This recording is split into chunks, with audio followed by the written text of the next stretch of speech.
Hello friends, नमस्कार दोस्तों। Knowledge for life group में आपका हार्दिक स्वागत है, वेलकम। तो दोस्तों, ये एक टॉपिक है विद्युत क्षेत्र में द्विध्रुव की स्थितिज ऊर्जा, the potential energy of electric dipole in electric field. तो दोस्तों, ये जो टॉपिक है ये आप पहले पढ़ चुके हो, पहले आप आसानी से और इजीली मेरे ख्याल से आपको ये क्लियर हो गया होगा। अब हम इसी का ये एक सेकंड मेथड है, दूसरी विधि है, ये हम यहाँ ले रहे हैं और आपको क्लियर करने का प्रयास करेंगे। साथ ही साथ यदि आपको जो पहले वाला मेथड पढ़ा चुके हैं, लिंक आपको डिस्क्रिप्शन में मिल जाएगा, वो यदि आप देखना चाहें तो वो भी देख सकते हैं। अदरवाइज ये एक सिंपल ही है और पीछे जो टॉपिक आप पढ़ चुके हो उससे मिलता जुलता है। तो हम क्लियर करते चलें और समझें, और आप कमेंट करके बताएं कि आपको कौन सा मेथड सिंपल लग रहा है, पहले वाला या फिर ये वाला। तो दोस्तों, इसमें हम जो प्रीवियस जो वीडियो है उसका जो आंसर है, या इस टॉपिक का जो आंसर है, उस टॉपिक के आंसर के द्वारा हमने कुछ बातें क्लिक की और वो हम यहाँ आपसे शेयर करेंगे। तो दोस्तों, सबसे पहले ये एक टॉपिक था, आपको याद हो, विद्युत क्षेत्र में द्विध्रुव को घुमाने पर किया गया कार्य। W इक्वल्स टू आया था दोस्तों PE1 माइनस cos थीटा, याद है आपको। The work done in rotating the electric dipole in electric field, तो ये आया था W equals to PE1 minus cos theta. इसकी जो प्रोसेस थी, इसका जो मेथड था, इसका जो करने का जो तरीका था, जो समराइज्ड आपने किया था, वही सेम का सेम प्रोसेस यहाँ भी है।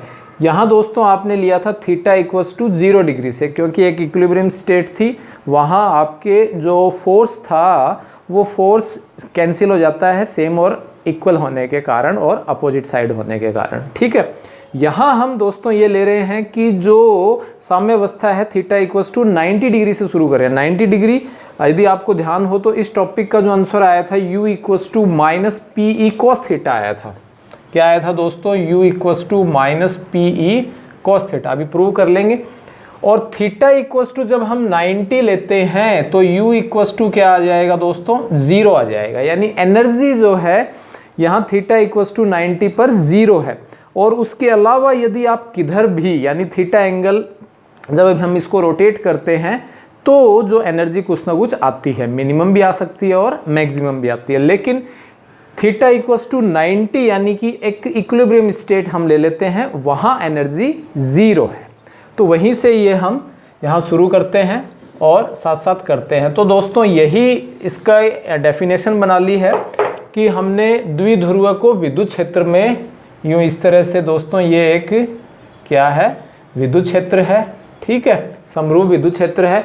और इसमें लंबवत अवस्था पर लेते हैं, यानी स्टार्टिंग में जब हम डायपोल ले रहे हैं तो वो दोस्तों कहाँ ले रहे हैं? परपेंडिकुलर, ये 2A, ठीक है। यहाँ जो आपके बल आघूर्ण है, टॉर्क है, वो तो मैक्सिमम है, लेकिन एनर्जी जो है वो यहाँ 0 है, ठीक है। तो लंबवत अवस्था से किसी भी थीटा डिग्री कोण पर घुमाते हैं, इसको रोटेट करवाते हैं, तो जो किया गया कार्य है वो स्थितिज ऊर्जा कहलाती है, ठीक है। The total work done in rotating theta angle from perpendicular situation, यानी लंबवत अवस्था से किसी भी थीटा डिग्री कोण पर, of dipole in electric field called potential energy of dipole, ठीक है। तो situation of dipole I think clear हो गया होगा। ये इसकी यहाँ एक नई डेफिनेशन हो गई। वहाँ आपने इन्फिनिटी से इलेक्ट्रिक फील्ड में लाने के लिए जो टोटल वर्क डन था टू ब्रिंगिंग द, तो उसके लिए आया था।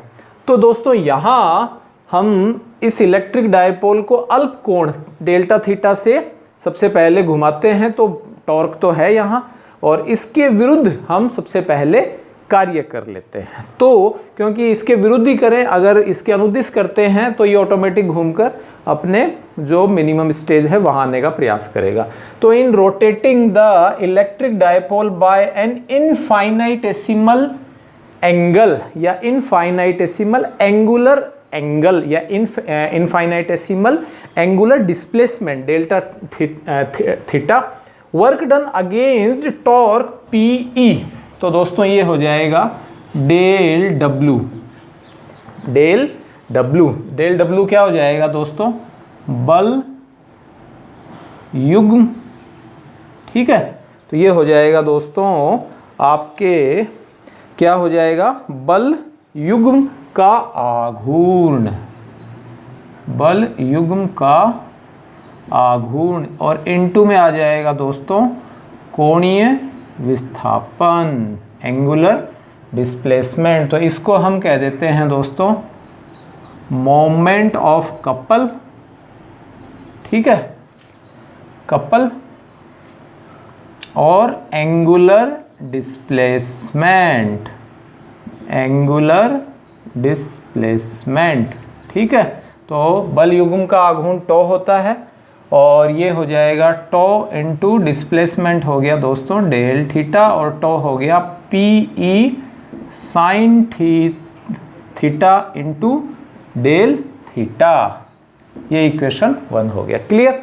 यानी कार्य बल गुणा विस्थापन होता है, ठीक है, फोर्स इंटू डिस्प्लेसमेंट। लेकिन हम यदि एंगुलर ले रहे हैं तब आपके दोस्तों हो जाएगा moment of couple into angular displacement, moment of couple और into angular displacement.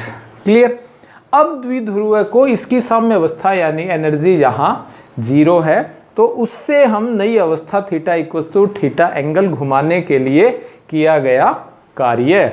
Hence work done in rotating the dipole from its equilibrium state theta equals to 90 to new state। तो दोस्तों यहाँ हो जाएगा ये डेल डब्ल्यू, और इसके लिए हम इंटीग्रेशन ले लेते हैं।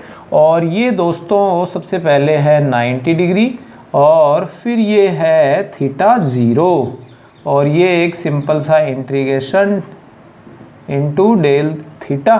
और दोस्तों इधर भी हम इंटीग्रेशन ले लेते हैं, तो डेल्टा डब्ल्यू का डब्ल्यू हो जाएगा, और यहाँ पी ई इंटीग्रेशन से बाहर चला जाएगा।